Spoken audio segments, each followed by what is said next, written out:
300 pages, just, a basement stairway away in an open, beach house is not where you would want that information. Those documents among the most highly classified secrets in the U.S. government, some of them, and we are learning more about the scope and magnitude of how many Donald Trump took home with him. The FBI has been concerned about how they've been handled and about how truthful Trump has been about what he's got. The New York Times is reporting that more than 300 classified documents have been retrieved from Donald Trump's Mar-a-Lago residence, including documents from the CIA, National Security Agency, and FBI on a variety of topics of national security interests. Concern over those 300 documents triggered the criminal investigation, still in its early stages, probing whether Trump and his aides may have mishandled material, refused to turn it over, or even lied about it. And Democrats are asking questions about how those documents were stored at Mar-a-Lago. Since last year, the National Archives has been seeking documents Trump took when he departed the White House. Under U.S. law, they remain government property.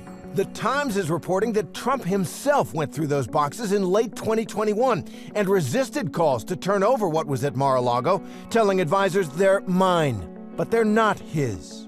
Initially, Trump turned over 15 boxes in January, but the FBI believed he had more, issuing a subpoena for them in May.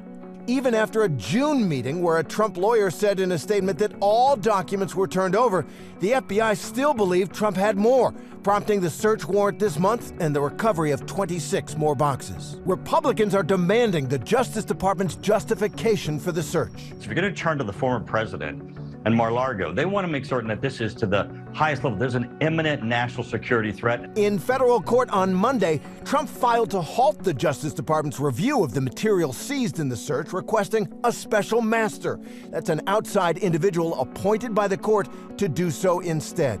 Trump also demanded that the documents be returned, claiming executive privilege. But as a former president, Trump's claim of privilege is thin. The documents belong to the National Archives. We still have a little bit of rain coming down here after that strong blast over the past 24 hours. Behind me is the Trinity River, and it is still swollen after all of that rain led to roughly 195 water rescues and at least one fatality. Dangerous flood conditions gripping parts of southwestern Texas. After record-setting rainfall struck one woman in Mesquite, authorities say she lost her life after being swept off a bridge during flash floods. The Dallas area getting 3 months of rainfall in just one night. Firefighters responding to nearly 200 vehicle rescues in just 24 hours. Drivers pulled to safety after they were caught off guard, roads resembling rivers. First responders swimming on Interstate 30 to rescue stranded motorists. Balch Springs, floodwaters swamping homes. The damage widespread, cars crashing down embankments. East Dallas getting more than 15 inches of rain. This woman taking to Instagram to show her car submerged outside her apartment as water was creeping in. It's really bad. It's really bad. Like it's coming. And in Utah, authorities still looking for Chital Agnihotri, the hiker who's been missing since Friday after floodwaters swept her off her feet.